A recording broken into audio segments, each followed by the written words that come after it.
So we've got 30 adult male tilapia in this tank. They're probably 1.5 years old. Tilapia in captivity will live for 20 years if you don't eat them. That's right.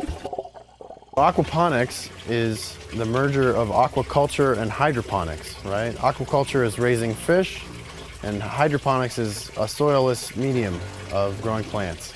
Well, by merging the two, we never dump. We never have to dump water. It's a complete sealed system. The fish do what they do best.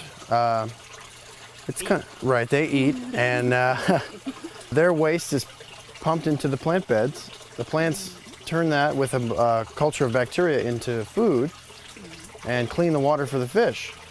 So it's kind of a symbiosis, right? The fish provide the food for the plants clean the water for the fish, and that's almost a closed loop. When we met one another, I saw the opportunity, along with Aaron, to why don't we look at bringing our family together and seeing about creating a place where people can come together to create sustainable solutions. So Aaron's mother, Rosemary, got online and found this wonderful place in St. Helens, Oregon, where we're at, with 20 acres and 2 homes. And that gave rise to this idea. And so Aquaponics seemed to be the first project that everybody voted on, because we all want to have good, organic, GMO-free food, and Aaron saw this as a wonderful solution that we could implement. I am one of the co-founders of Ingenuity Innovation Center, and also known as the Paradigm Shifter.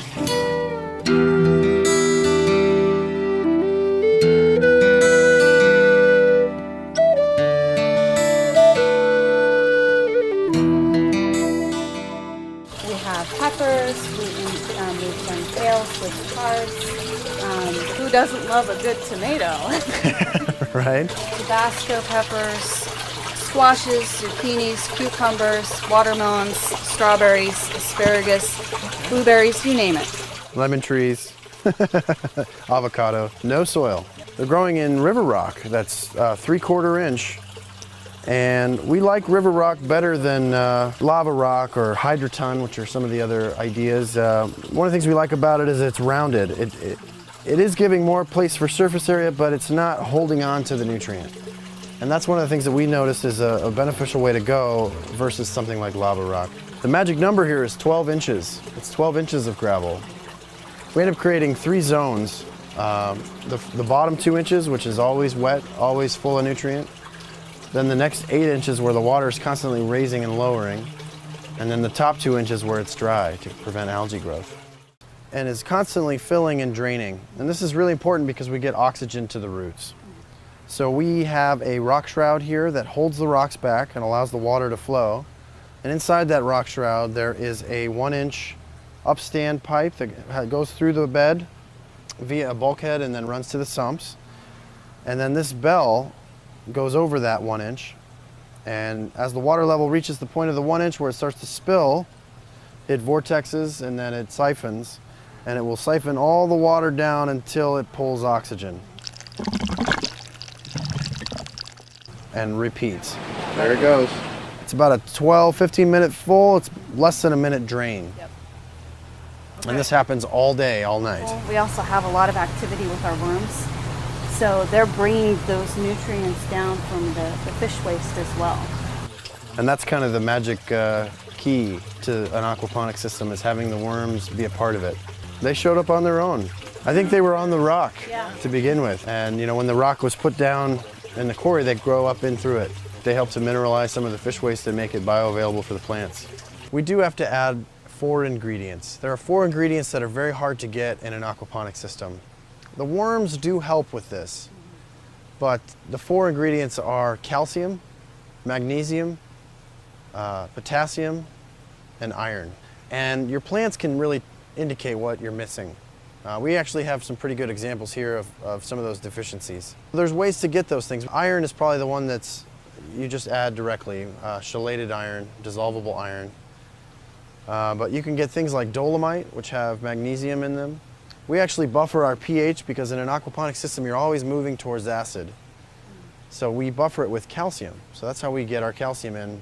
There's a scale, what they call the nutrient lockout, and as things get away from 7, some of the nutrients may be available but the plant can't grab them. The water right now, it's always on, it's always filling, And as it leaves, it goes through this venturi, which grabs all the waste at the bottom and brings it up and out and down to our sump tanks. And that's where the pump is. The pump pumps to everything. The benefit of this too is also that it's pulling air as it does it, and it helps to aerate the whole system. So eventually there's a plan to go off the grid here. We do have a couple windmills for a backup system. Yeah, and what I love about the windmill designs that we chose is that it integrates in with other renewable resources as well. So solar panels are something that we're actually building here on site to have integrated in. These are all repurposed materials. Luckily, being up here in the Pacific Northwest, there's lots of food processors. So we can come across these kinds of what we call IBCs, or intermittent bulk containers. So these all had organic and GMO-free ingredients. Aaron did a lovely job cutting them down. So that's what our fish tanks and our plant beds are made out of. Everything that we've created here is open source, and the reason that we love this system so much is that it's modular. That's the beautiful part about this, is that these systems can grow with you. So everything that we've troubleshot and figured out is going online into a knowledge base where we can share information. So that's the intention here, is to get this kind of system out there for people to start using and growing with.